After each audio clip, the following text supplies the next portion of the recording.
How to get everything you want in life. That's a large aim and a fairly lofty title, man. Is that truly something you could pull off? Is it possible for someone to get all they desire in life? Even so, what does that mean? When you compare most people, you'll discover that they all have wildly divergent objectives and aspirations. While some of us work to make the world a better place, others just want to settle down, have a loving family, and be well and happy. Then some individuals have an interest in aviation. Is it possible for them everyone to achieve their goals in life? My case will, of course, largely be in favor of yes. And after listening to this audiobook, I believe you'll see that far more is possible than you previously believed. Yes, part of it is about learning more about what you really want, and part of it is about getting by. However, you'll discover that the same kinds of guidelines consistently hold true for a vast array of objectives. To succeed and accomplish your goals, there is a formula that you can use in any area of your life, and I'm going to share it with you right now. By the time it's all over, you ought to have come a long way toward realizing your dreams and discovering any areas in which you may have previously failed. This audiobook will teach you how to decide what you truly want out of life and then figure out the simplest approach to get it. How to start grabbing hold of the things you want out of life and quit waiting for life to happen. How to draft a business plan that you can carry out whenever you want to do amazing things in life. How a few easy adjustments can enhance your appearance, home life, and health. How to value the things that bring you the most joy and learn to be content with what you already have. Are you prepared to begin leading the life of your dreams? Let's see how we achieve it. Chapter 1: Knowing what you want. Understanding what you want is the first step toward achieving your goals. This is something that is far too frequently disregarded and taken for granted that we already possess. How often do you see sayings like "never give up on your dreams" or "go after that one thing that makes you truly happy" on motivational posters? That's all well and well if your desire has always been to start your own restaurant or become a successful band member. However, what happens if you're unsure about your life goals? What happens if you are drawn in different ways by a multitude of interests? What if you were like my friend, a pilot who has always wanted to travel large distances but is unable to see his family back home? It's not very useful to advise someone to seize the day and live their dreams in these situations. The next step is to set priorities and search for the things in life that will bring you the greatest joy and fulfill the greatest number of requirements. Let's examine a few methods for achieving that. Look for the common themes. This usually boils down to finding the similarities between your goals and ambitions. Put otherwise, what do the 20 things that you want to have in common if you want to be 20 things? What is it about both being a rock star and an actress that appeals to someone who wants to be both of those things? What's the connection between acting and being a rock star? The most likely response is that both make you public, both include some sort of performance, and both offer a respectable level of riches. Thus, whatever you choose to do, as long as you can check all those boxes, you should be pleased. The 5 whys. Applying the 5 whys method is another approach to uncover your true desires and the reasons behind them. Here, you probe your motivations further and deeper by asking yourself why 5 times in a succession. Let's say you aspire to become a well-known novelist. Why? Because you want to produce something worthy of your pride. Why? Because you wish to make a lasting impression. Why? Because you value and respect others who are inventive and have followed suit. Why? Because they can support themselves by creating entertainment with nothing more than their creativity and writing abilities. Why does that appeal? Because you love to be creative and to be acknowledged for that creativity. Okay, now we're getting somewhere. As you've discovered, being able to be creative and receive recognition for it may be more appealing than being a novelist in particular. This then gives you access to a plethora of new employment options. You could now write comic audiobooks, create art, or work for a creative design firm. There are alternative ways to achieve your goals. Similarly, you may discover that what really appeals to you about being an astronaut is the spirit of exploration and pioneering. Even though you're sitting at home, being a researcher can genuinely provide you with the same thrill and adrenaline. In the end, you're still the first to find something fascinating. Look to your role models. Examining your role models and noting the qualities you find admirable about them is another method to discover what it is that you truly want. Which aspects of their lives do you wish you could emulate? Once more, what are they similar to? Look back. Considering what you wanted to be when you were younger is another piece of advice. In many situations, this won't matter because things might change so drastically in a few decades, but in other situations, you might discover that whatever it was you always wanted to still appeal to you. Because the cynicism of adulthood had not yet set in, you probably dreamed of being something lot more ambitious and less realistic back then. But does that same item still thrill you? Once more, you may then begin to consider what it is about that object that appeals to you and how you could actually accomplish the same goal. Considering the reality of what you want. Naturally, all of this can still be challenging. Making decisions and settling on a single course of action can still be difficult for you, even when you begin to understand what it is that motivates you. Simply considering what your goals will genuinely mean in practical terms is another thing that can be quite helpful in this situation. We have been concentrating on professional paths at the moment, and we will continue to do so. The important thing to remember in this situation is that you might not be pleased following the job path you believe will provide you with the greatest sense of fulfillment and achievement. What do I mean by this? For a moment, imagine yourself as a high-ranking CEO of a huge company. Many people find this idea quite attractive until they have to live that kind of life. The truth is that working late shifts, fielding frantic client calls during your personal time, and handling high-stress situations are all part of the job description for executives at high-achieving companies. Only a particular kind of individual will find the genuine lifestyle appealing. This is where lifestyle design enters the picture. Future chapters will cover this topic in more detail, but for now, let's just say that lifestyle design is selecting a career that complements your desired lifestyle rather than one that tries to fit you around it. Desire to work fewer hours? So avoid becoming a CEO. Once more, consider what makes becoming a CEO appealing, and then emulate it without altering your way of life. There are many methods to accomplish this. For example, you may find that the idea of feeling important and dressing in a suit appeals to you, but you can accomplish these goals in other ways that don't call for nearly the same level of dedication. Therefore, instead of only considering what you believe will make you happy, consider what it would be like to live your goals daily and consider whether it makes you happy as well. Another alternative is to consider the moments in recent memory when you were the happiest if you're having trouble identifying the kinds of lives and things that make you happy. Finding the circumstances and way of life that bring you happiness may be as simple as reflecting on the last time you experienced true happiness. Your goals and the things you wish to be known for should also be taken into account.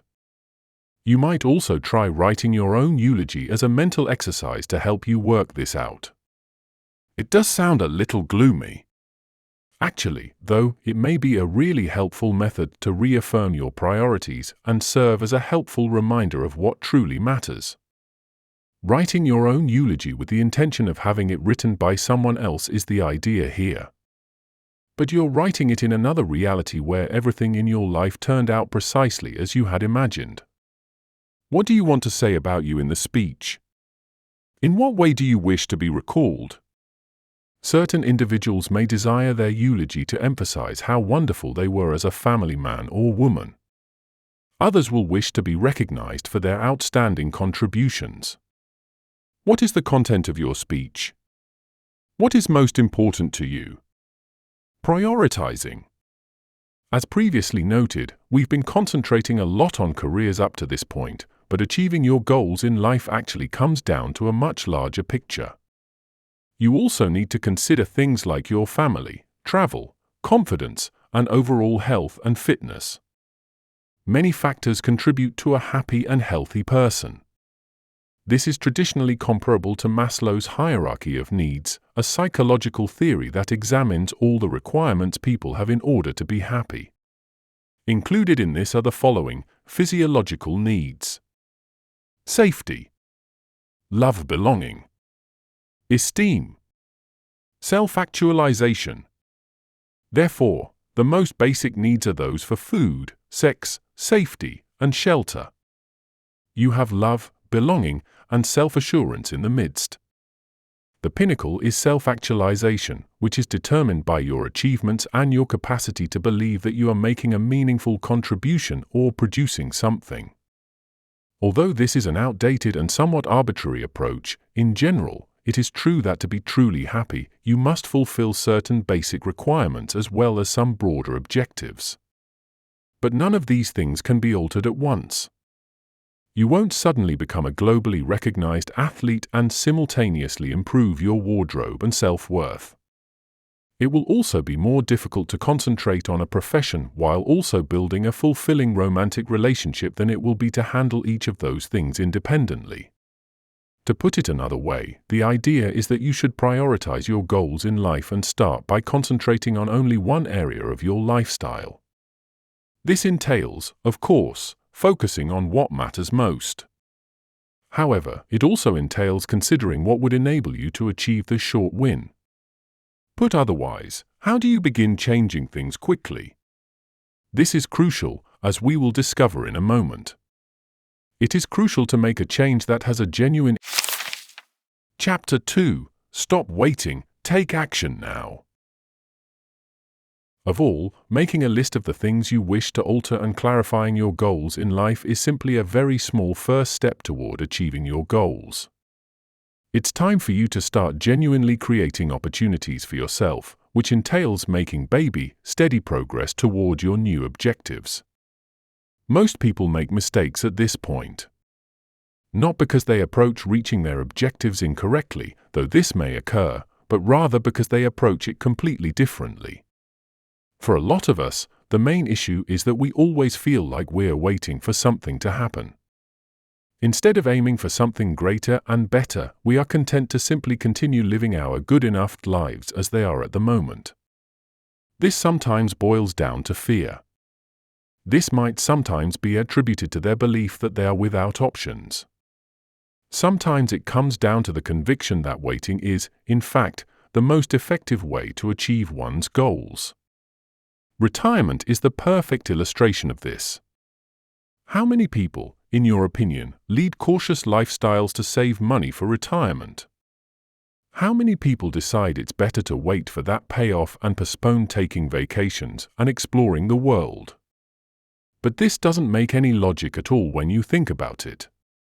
It makes sense to create plans for the future, but why wait to pursue your happiness until you reach a time in your life when you are unable to fully enjoy it physically? Why put off starting your global travels until you are completely exhausted and suffering from back and knee pain? It just doesn't make sense when you can start acting right now and getting the things you desire right away. Alternatively, you might begin your global exploration right away by taking time off work or just focusing your travel budget on the experience rather than on other purchases or savings. Live the life you want to live and do the things you want to do now instead of waiting for the ideal time. A further illustration of this is riches. Many people dream about the life they would like to lead when they are affluent. How often have you seen yourself purchasing your ideal home when you're well off? Most of us have done it at some point. Now, however, consider what that ideal house truly comprises. It's probably a pretty typical property with the extra benefit of appearing more opulent, roomy, and clean. Does it have to be enormous? Is having a large home truly a sign of happiness? Most likely not. Hence, consider ways to transform your existing house into your ideal home rather than waiting to own your ideal one till you're wealthy. Now is the time to start pursuing your goals. Ways to make your existing house become your ideal house. Let's take a moment to examine how, for a reasonable price, you may transform any property into your ideal home. Hopefully, this will then serve as a good example of how, once you've limited what you want out of life, you may achieve what you desire much more simply. In this instance, you claim to want wealth, but your true desires are a stunning house. You're putting it off because you believe you need to be retired or affluent, but if you only concentrate on the minor details that will bring that property closer to your ideal, you may have it right now. Here are some steps you can take. Get rid of a lot of your belongings. This may come as a surprise, but the more stuff you get rid of, the more of the things you'll have that look wonderful and lovely. You're basically decreasing the average quality and value of the stuff you own if your home is overly cluttered. The 10% of your ornaments that remain will be the most exquisitely designed items you own, so discard the other 90%. They will also appear less cluttered, which will highlight them more. It will also be a lot simpler to clean them. Be more minimalist. Generally speaking, a more minimalist design for your home will make it appear larger and easier to clean. It also has a far more cost-effective, contemporary style. Therefore, instead of squandering a lot of cash on bulk purchases of unnecessary goods, save up for a select few exquisite items. Set priorities. If your house is the place where you spend the most time and money, why not make it your top priority and invest a little extra money on it now? That could include, for example, giving up your television subscription and using the money to hire a cleaner, or it might entail foregoing this year's vacation in favor of double glazing. Get familiar with decor. This is a huge one. Invest some effort in researching what creates great decor, rather than just arranging things wherever you think they look good. Once you know the tricks, you can turn even a rather ordinary-looking room into something spectacular. Is there a color scheme for your space? Do your drapes and pillows match? Though they may seem absurd, these procedures have been refined over many years of industry and study, and they have a significant impact. Hunt for deals. You can add some incredible features to your house at a reasonable price if you know where to search and how to use your connections. This could entail having a polite conversation with your friend who also happens to be a builder, mates prices. Or it might imply that you search for free furniture on FreeCycle. Acquire several centerpieces. Your home might be completely transformed with a few high-tech appliances or stunning decor. Depending on your goals, that can entail installing a large flat-screen TV or an amazing water feature in your living room. This component is pricey, but the key is to invest your money sensibly so that you can achieve the greatest results with the fewest adjustments. Sometimes, though, it just comes down to doing something unique that people don't see very often. This adds character to your house and doesn't even need to be costly. That house you once believed to be off-limits begins to feel a lot closer. Yes, it's a compromise, but you'll be a lot happier with your current residence while you strive to become a millionaire. Ask yourself what you can do to be happier right now, within your limits, and stop putting off your happiness. The same kind of strategy may be used to your lifestyle and your sense of style. A few small, ingenious adjustments can really elevate your looks. We'll examine several strategies for actually advancing your career in the upcoming chapter, rather than waiting for things to happen to you. How to get both things. Finally, you'll discover that your desires aren't always compatible with one another. Do you recall the scenario we proposed at the start of the audiobook? The long-haul pilot who is reluctant to part from his family but still wants to fly? It's actually not quite that simple. He is in the UK, and his true desire is to work for British Airways, which offers a higher prestige than his current role at EasyJet. The next obvious step in his profession would be to move there and take long-haul flights, but doing so would require uprooting his family. His wife wants to reside in Manchester, where British Airways doesn't fly, and spending a lot of time away from home. Staying put makes sense from a logical standpoint, especially as the pay is comparable. However, his heart is urging him to pursue a BA because it will be exciting to go forward in life. What then does he do? Here, of course, there is no correct response. Whatever he decides to do, it will require him to make a decision and give up a piece of his dream lifestyle. How would you respond under these circumstances? The solution is frequently to make every effort to achieve both. How on earth can you do both in this situation? One possible solution would be to relocate to Boston for a few years and take long-haul flights, but eventually give up on long-haul travel and settle down with the family. Making the switch to a third airline, like Virgin, is an additional choice. He would still be able to remain in Manchester and continue to receive the status and travel beyond here. Even though he doesn't fly far, he travels farther than Europe. As you can see, when you're pulled in two different directions, compromises are nearly always necessary. When asked either or, the best response is both, whenever feasible. Chapter 3: Becoming Anything You Choose. You really can be anything you want to be in terms of your profession. Knowing what you want to achieve in life today makes it simple to actually carry it out. No, really. Do you aspire to write? Fantastic, now all you need to do is get writing. Do you want to work as an artist? Yes, please just get painting. Do you want to fly? Look for pilot course opportunities. Wish to become a pilot but lack the funds for the training or don't want to give up your present way of life? Next, consider taking a microlight flight.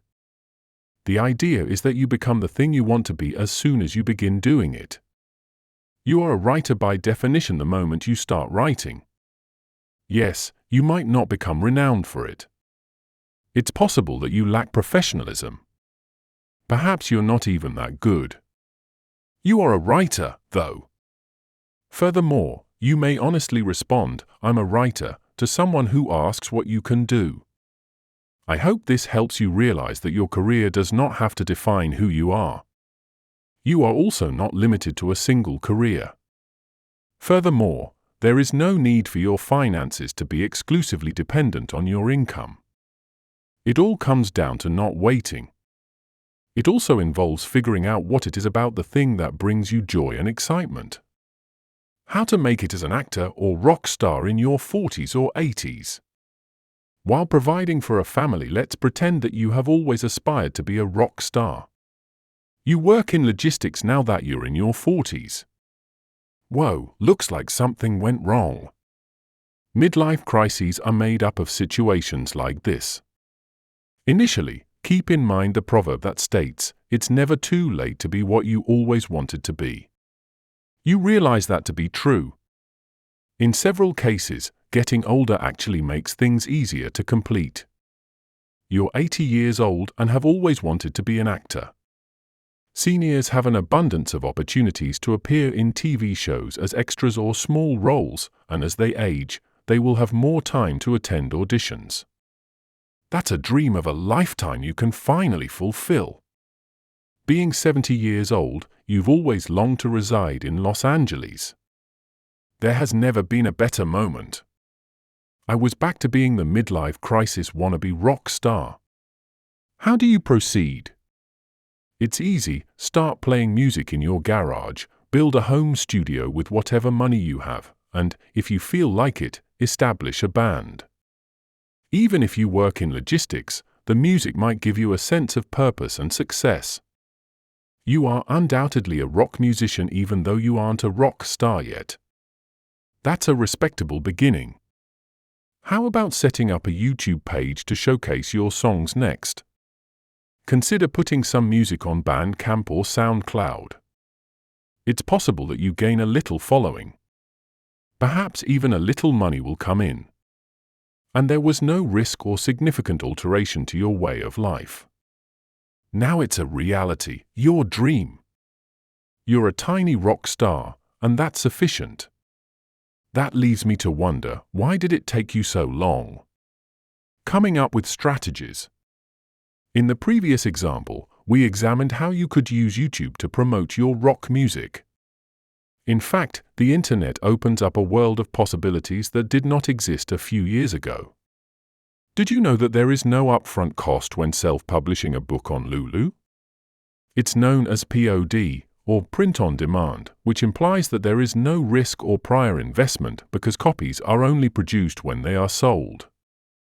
However, there have always been several approaches to accomplish the same goal, even in the days before the internet. Consider Sylvester Stallone. This man has always aspired to be an actor, but because of his slur, no one would even give him a chance. So rather than give up, Sly adjusted his strategy. After writing the brilliant screenplay for Rocky, he presented it to the producers. They were reading this script, and it was blowing their minds, so much so that they would sign virtually anything to get the rights to it. Sly's request? That the focus would be on him. The remainder is recorded in history. The idea is that there are times when an unconventional or obvious approach to achieving your objectives is acceptable. If you merely take the time to develop a strategy, there are almost always alternative approaches you may take to accomplish the same goal. Which qualities do you possess? What resources do you have available right now? Who are the most valuable people you know? How can you, specifically, accomplish the objective you have in mind? Gradual improvement. Additionally, keep in mind that you get better at something the longer you work at it. This covers not just the evident abilities, but also business acumen and the capacity for self-promotion. To put it another way, you could start doing terrible things when you play music in your garage. However, if you put in enough time and effort, you'll eventually become almost rock star. Similarly, if you continue to practice the music, you will ultimately reach a point where you understand the most effective ways to market and get noticed. If you persevere for a long enough time, success will most likely arrive. And yet another excuse to tread on it is this. The sooner you begin your efforts, the faster you'll reach a professional level. Chapter 4 of the Step-Back Technique and Springboarding. In the earlier chapters, we examined how altering your strategy and focusing on the aspects that matter most to you might help you potentially accomplish amazing things. Among other things, we've seen how, with the appropriate approach, you may accomplish almost any professional objective. And thus, there is one tactic that practically anybody may use, no matter what their objectives. We refer to it as springboarding. Springboarding is the process of making progress in one area so that you can leverage that progress to make progress in another. Let's imagine that you have aspirations of becoming a rock star but are unsure of your capacity to do so through traditional channels. What further action could you take? Okay, so how about developing a very popular rock-related website? You'll have a sizable audience that you can reach directly after you have a sufficient number of readers on your website. All you have to do now is start showcasing your own music on the blog, and you'll have an excellent method of encouraging others to check out your music. In the same way, how would you go about accomplishing what Stallone accomplished today? Making a well-liked YouTube channel where you post acting videos of yourself is one possibility. When you employ high enough production quality and garner enough followers, eventually an opportunity will knock on your door. Of course, becoming wealthy is also a possibility. All you have to do to film a music video is to succeed and get rich in any other endeavor. You can then utilize the money and the connections you make from that accomplishment to finance your side project. Is it vain? Sure. Is it a wise purchase? Perhaps not. However, it brings you joy. It's what you desire. It is the path to self-actualization. Is there any other way you could spend your money? How to make a muse. If having more money often gives you the opportunity to start living a happier life, then your new plan may need to focus on rapidly growing your income in order to reach your goals. Although it may seem much simpler stated than done, there is one more strategy you can employ to slightly ease the process.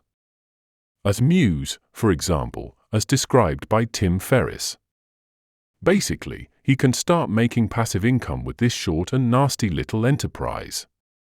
Recall that your primary source of income does not have to indicate your level of wealth. A common inspiration is to make an online affiliate product sale. This entails promoting a book or anything comparable in exchange for a commission that can reach 75% in certain situations. We won't go into great detail about how this operates here, but a fast Google search will provide a wealth of helpful information. There are alternative ways to become wealthy rapidly that don't include being the CEO. For example, consider exploring the possibility of taking a part-time weekend job. It's not very enjoyable, but it might be worthwhile if the money is going toward a dream. As an alternative, you may let students stay at your house or rent out a room on Airbnb. You may make a respectable living doing this. Put another way, it's critical to remember that you have additional sources of money outside your wage. Simply by saving more and cutting back on some of your existing expenses, you might potentially earn a significant amount of money. Do you have coffee before going to work? In certain instances, that can cost as much as $3 or $4. That works out to $15 per week or $60 per month. Just by giving up caffeine, you might save $60 a month. Once more, it all comes down to taking a seat and determining what your life's priorities are. It's likely that you're doing a lot of things right now purely out of habit. It's time to put an end to it and begin pursuing the objectives that will genuinely bring you the most happiness. The step-back technique. Thinking about what you would want out of life if you had all the wealth and success in the world is part of the step-back strategy. What would you do if you could bend even the laws of physics? Here, nothing is off limits. Would you want to be a superhero, perhaps? Perhaps you'd like to end hunger and save the world? Perhaps your dream is to succeed Bill Gates. After you've written this down, use the step-back technique. It entails asking yourself what the nearest thing is that you can do. You'll be shocked at how much you can do. You can fly! The title of this audiobook is How You Can Get Everything You Want. We made clear from the outset that this was a really ambitious goal. Is there really anything you can't do? Despite your desire to soar? Yes, but with some restrictions. You should now be able to comprehend why this is the case because we have covered enough tactics and techniques at this stage in the audiobook. Examining your motivations for wanting to fly and the aspects of aviation that you find appealing should be your first step. Is it the velocity? Since you could then drive fast autos in that situation. Is it the sensation of flight itself, on a physical level? Does it mean you can fly through the clouds? Because then, as our friend suggested before, you could train to fly a microlight or become an airline pilot. What if you truly want to fly, though? Fly truly without using any technology. Man, do you really think you're going to make this easy? You could apply the step-back approach in that situation. What is the closest thing you can do to emulating Iron Man's flight? There is never any gravity. There you have it, then. You may also turn into Iron Man. We can almost all agree that Iron Man is the most realistic superhero with flight. Still totally unfeasible. But more grounded. So take another step back.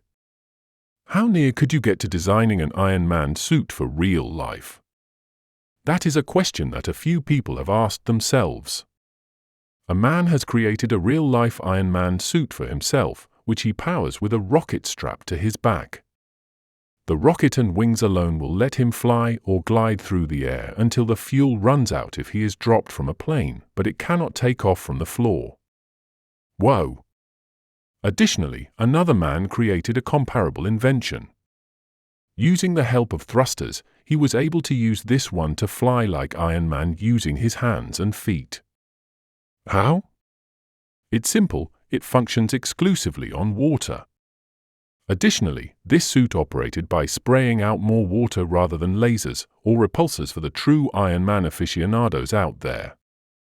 Put another way, the apparatus uses a hose that has been submerged in a river or lake to collect water, which is then forcefully released from the hands and feet.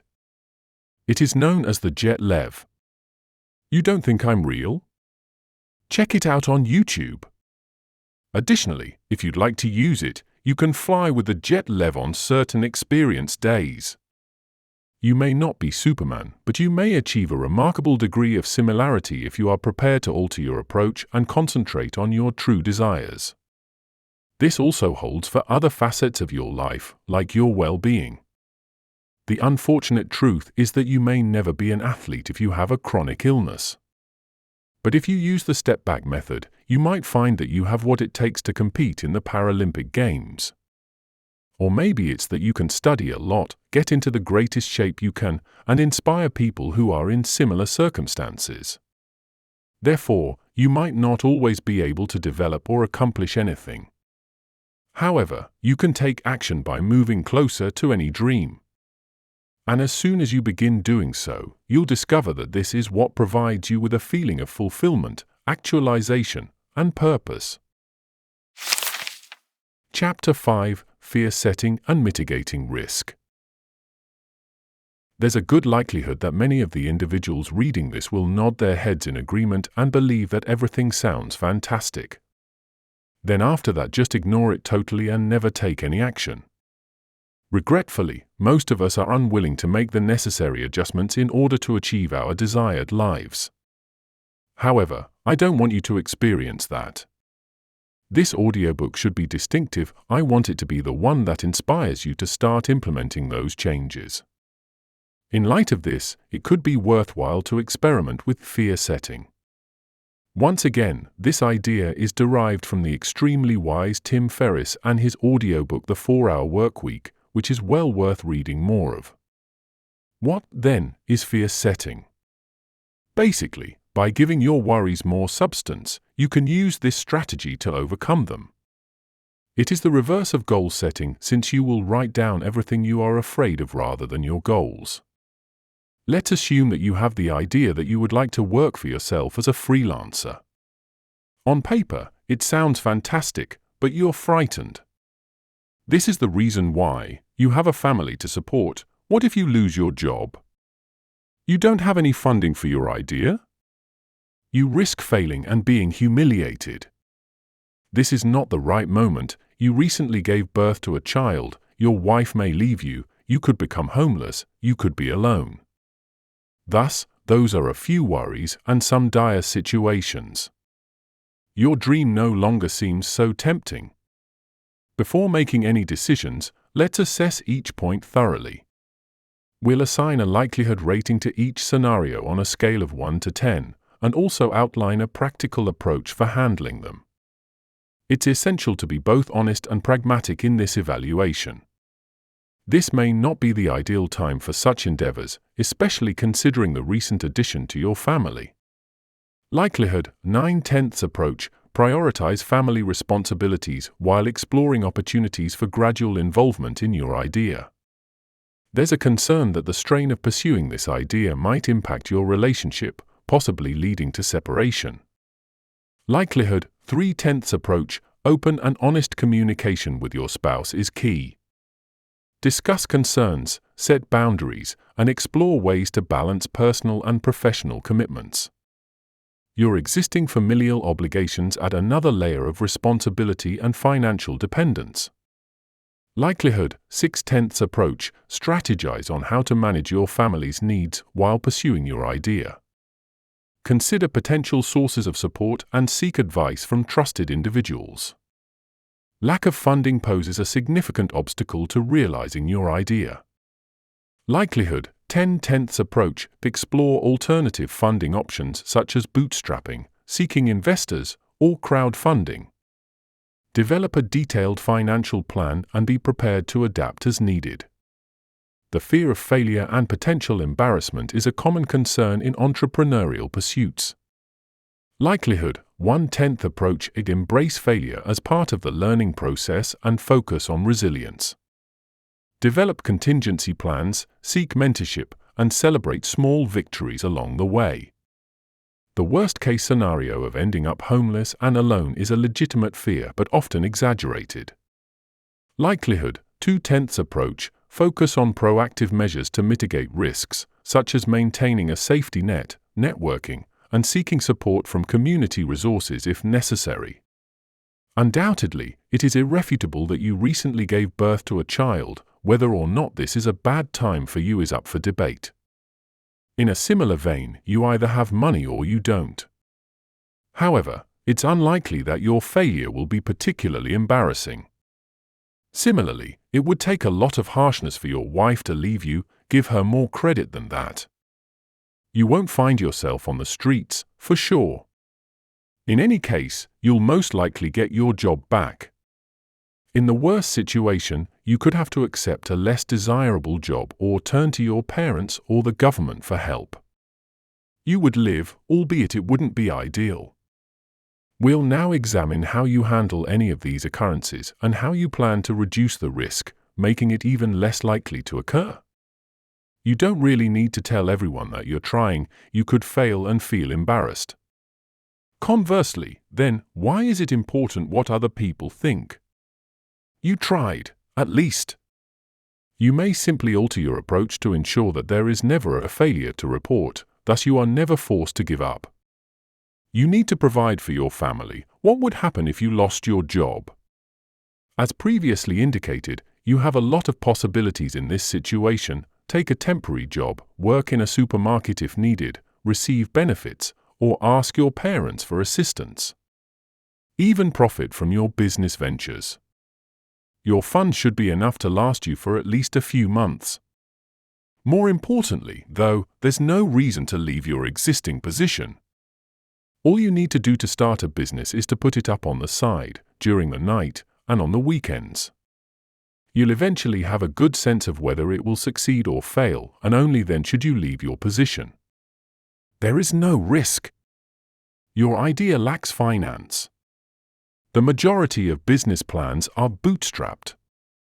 Put differently, it is possible to design a model that requires no initial investment and, as it expands, reinvests the funds into other initiatives. For example, you can construct a website for free and use the money you make to buy merchandise for the e-commerce store of your dreams. Consider Kickstarter. There's never a good time. You just had a baby, so now isn't the best moment. You will never take any action if you wait for everything to fall into place. Which would your child prefer, affluence or happiness? You run the risk of your wife leaving you. If it does, though, she probably isn't the right person for you in any case. You won't be satisfied if you can't pursue your greatest happiness and stay in that relationship. However, sitting her down and explaining to her how important this is to you as well as outlining your intentions in detail can undoubtedly be helpful. You may find yourself penniless and alone. Once more, not going to occur. However, should it happen, you'll then gather the fragments and give it another go. In the interim, you can either work online to earn enough money for a hotel or rest on a friend's sofa. The takeaway is that, for the most part, things are usually not as awful as they seem, and there are almost always ways to get by. In any case, which is scarier, the things that are happening to you or leading an engaging life? Or do you decide to spend the rest of your life working at a job you find boring and soul-destroying? The only way to be sure you won't be pleased is to not take a chance. Thus, take a chance. You can use this fear setting in a variety of contexts. This holds true regardless of whether you're asking your employer for a raise or approaching a girl or guy at the bar. Asking someone out often carries the risk that they will say no. How therefore may that risk be reduced? Try this. Start by grinning at the individual across the room to gauge their response. You may expect that they will be open to your approach if they grin back. If, however, they turn away, you have been rejected in a way that was neither embarrassing nor had any consequences. You reduce the danger. Once you get proficient at it, you'll be able to instantly create a panic response in your mind whenever you have to make a decision or face a problem that makes you nervous. In actuality, this is a rudimentary kind of cognitive behavioral therapy, or CBT. We'll discuss this topic further in the future, but you should absolutely do further research on your own. Chapter 6: How to Write Goals. Breaking down your plan into manageable phases that can eventually become goals is the next step once you have your strategy in place and are determined to see it through to completion. Is your goal to follow our YouTube path and become that rock star? Fantastic! You now have a list of actions to do: obtain a guitar, establish a home recording studio, form a band, post videos. Whoa! The next stage is to really follow through on your objectives and adhere to this plan. This is also the point at which we begin to consider other facets of life, like relationships or fitness. You can skip the coming up with a strategy phase and move directly to the following the steps part if those are more important to you than your career. Setting easy-to-achieve goals is challenging at this point, and the reason that a lot of individuals fail.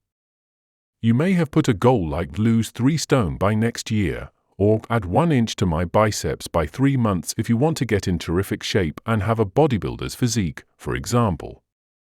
These objectives are appalling. Not to offend. So what precisely is the issue? It's because the goals are too far off and too nebulous.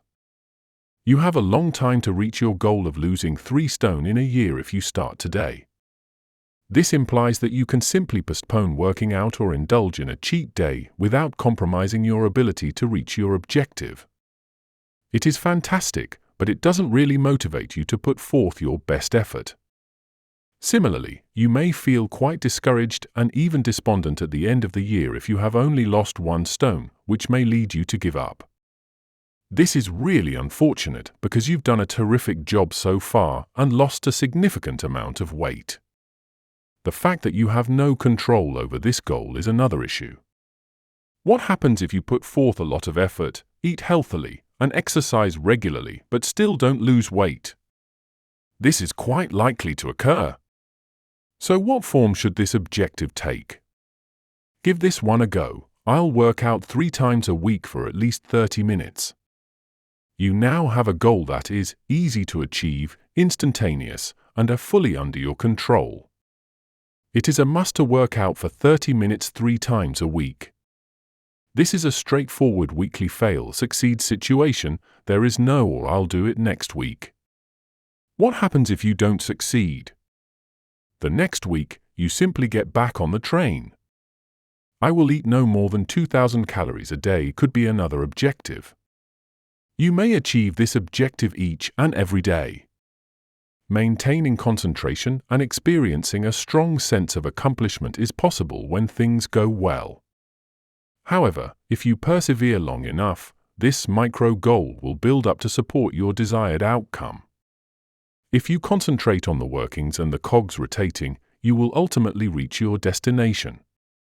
The same holds for those videos on YouTube. Your objective now could be, put 2 videos on YouTube every week. Make every song the video better than the last one. Establishing a chain. Jerry Seinfeld appears to adhere to goals like these by using a tactic called making a chain. In other words, he just marks a goal as completed on his calendar each time he achieves it. At some point, he begins to build a long chain of excess, which represents a week well spent accomplishing his goals. The issue is that this feeling is so motivating. It's funny how you often find that you have to work really hard to maintain the chain once you have a long row of excess. Try it out and see if you can get a little bit more motivation. Chapter 7: Kaizen and Changing It All at Once. We're going to take a closer look at some of the different ways you might achieve your objectives by becoming in better shape, managing your health, and perhaps even starting a romantic relationship. Furthermore, it's helpful to note that doing as many of these tasks as possible usually makes sense at this time. Although we did mention that you should have some focus on your goals, it's equally critical to acknowledge how interwoven everything is in your life and how difficult it is to address any one part of your lifestyle in isolation. What does this signify to us? Let's use getting in shape as an illustration. You may be considering beginning a new training regimen and working out 4 times a week if your goal is to gain terrific shape and bulk up. That's fantastic. But it also won't work if that's all you have planned. Why? Because, really, you probably feel worn out when you get home from work right now. That's most likely the cause of your current lack of physical fitness. You most certainly have a lot on your plate, are under pressure to get things done, and are stressed out at work. And now you intend to top that off with an additional 4 hours of vigorous exercise? Not only that, but you'll probably need to take a shower in addition to having to travel to and from the gym. It simply won't work, and by week 2, you'll probably give up. This is the fate of countless individuals. Just exercising correctly and training in a method that maximizes your gains with the least amount of effort is one way to address this. It's beneficial to tailor your workout to fit your schedule. For example, if you train in the morning, you might just require 1 shower. But a more effective tactic? That would merely alter everything. Changing everything means that you're going to look at how you can get more time in your evenings. This may mean finding a better way to commute. Working from home some days, discuss this with your boss. Changing jobs. Quitting one of your after-work activities. Going to bed a little later and lying in a little longer. Saying no to friends occasionally. In other words, it's prioritizing again. It's making space in your life for this training you hope to do. Meanwhile, you also want to combat that tiredness. That might mean improving the quality of your sleep, new bed. Reducing stress, at work perhaps, or by keeping your home tidier. Getting more vitamins and minerals in your diet. Additionally, you'll discover that setting up a room at home for exercise has an impact, necessitating some home renovation work. That way, you can see that you're altering everything instead of just one thing. The law of attraction. This isn't limited to physical health and exercise. It makes sense to make all the changes necessary if you want to succeed in your profession. Maintaining your physical fitness will benefit your career by boosting your self-esteem and physical presence. Your career will benefit from improved attire. Certainly, possessing greater energy will. You can think about the law of attraction here. According to this, your life will change to reflect your actions, and that like attracts like. Be self-assured, present yourself well, and people will begin to take you more seriously. As a result, you begin to receive increased responsibilities and your career advances. Again, to encourage growth everywhere, it pays to make adjustments in all aspects of your life. Kaizen. If you're the cynical kind, you may be wondering at this point exactly how you're meant to change everything. Not quite that simple. Well, using the Kaizen technique is one way to address this.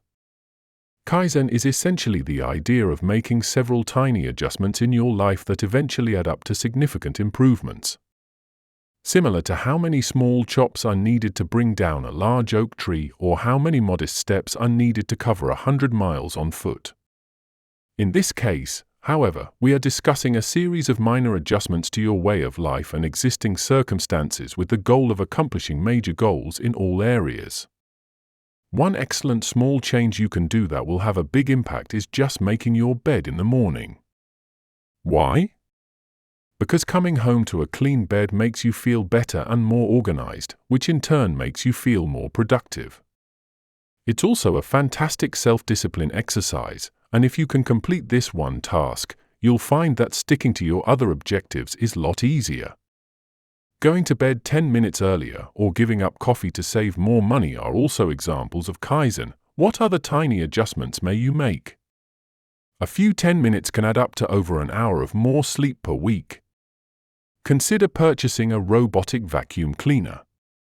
Undoubtedly a minor thing, but when it means your house is dust-free and you never have to waste time cleaning, it makes a significant difference. Chapter 8. What is a lifestyle design? Although we touched on it briefly in a previous chapter, lifestyle design merits a little more discussion. In summary, selecting a career that will allow you to live the lifestyle you desire is known as lifestyle design. This entails letting go of the notion that your lifestyle must follow your work. For example, you can work as a trash collector if your primary goal in life is to spend more time with your family and your wants are not too great. By doing this, you'll work less hours and be home when your children arrive home from school. The work isn't too stressful as long as you don't take it home with you, and even if it might not be fulfilling, you can find fulfillment in other endeavors, such as your amazing novel, painting, or rock band project. If traveling is your first priority, you might want to think about working online, which would enable you to make money from any location in the world. If not, there are many professions available that will allow you to travel. Alternatively, simply search for a position offering competitive pay, ample vacation time, and a flexible work schedule. The digital nomad. The lifestyle of the digital nomad may be the ultimate manifestation of this. This person travels frequently and works remotely. They travel with a laptop, look for inexpensive lodging, and work mostly from hip bars or while lounging on the beach. Naturally, a digital nomad will give up many creature pleasures. This is not a lifestyle that is suitable for everyone. But this is a dream lifestyle for the right person, and it simply goes to show what's possible. Never be afraid to stand out.